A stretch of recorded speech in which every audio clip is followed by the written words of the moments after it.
الحمد للہ وحدہ لا شریک لہ والصلاۃ والسلام علی من لا نبی بعد۔ ایک بات کا بہت زیادہ خیال فرمائیں، جب بھی کوئی میسج کہیں سے آپ تک پہنچے اور اس میسج کو آگے فارورڈ کرنا چاہیں تو اللہ کے لیے اصحاب علم سے اس کی تحقیق کروا لیا کریں، معتبر دارالفتاء سے پوچھ لیا کریں اور خام خواہ آگے نقل نہ کیا کریں۔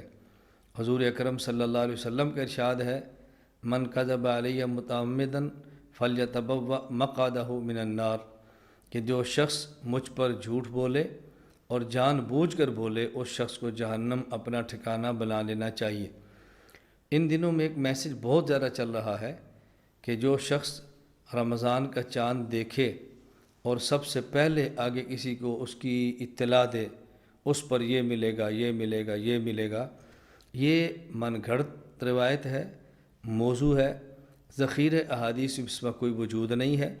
کس شخص نے کیوں یہ بنائی ہے اللہ پاک ہی بہتر سمجھتے ہیں، لیکن تعجب ان پر ہے جو اس کو آگے دھڑا دھڑ نقل فرما رہے ہیں۔ رجب کا مہینہ شروع ہے، آگے شعبان اور شعبان کے بعد رمضان، 2 ماہ پہلے یہ میسج ہم چلا رہے ہیں اور آپ کی خدمت میں گزارش کر رہے ہیں، اللہ کے لیے اس کو آگے نقل کرنے سے احتیاط فرمائیں اور ایسے میسج آگے منتقل نہ کیا کریں۔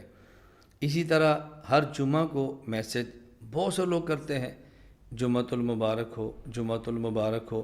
جمعہ بابرکت دن ہے، اس میں کوئی شک کی بات نہیں ہے، لیکن جمعے کے دن کی مبارکیں دینا اور میسج کرنا اور دوسرے ممالک تک باتیں پہنچانا، اس کا شریعت میں کوئی ایسا وجود نہیں۔ اس لیے ہماری گزارش ہے کہ جو چیز ثابت نہ ہو اس کو اپنی طرف سے ثابت کرنے کی کوشش نہ کیا کریں۔ ربیع الاول کا مہینہ آتا ہے تو اس ماہ کے آنے سے قبل لوگ، کوئی کہتا ہے عید مبارک، کوئی کہتا ہے جشن عید میلاد النبی مبارک، کوئی کہتا ہے ربیع الاول مبارک۔ ہماری آپ سے گزارش ہے کہ جو چیزیں احادیث میں ثابت ہیں اس کو آگے بیان فرمائیں، اور جو ثابت نہیں ہیں قرآن کریم میں، احادیث میں، امت کے اسلاف اور اکابرین سے، اس کو آگے نہ بھجوا کریں۔ اللہ ہم سب کو شریعت کے مطابق اپنا قول اور اپنے افعال بنانے کی توفیق عطا فرمائے۔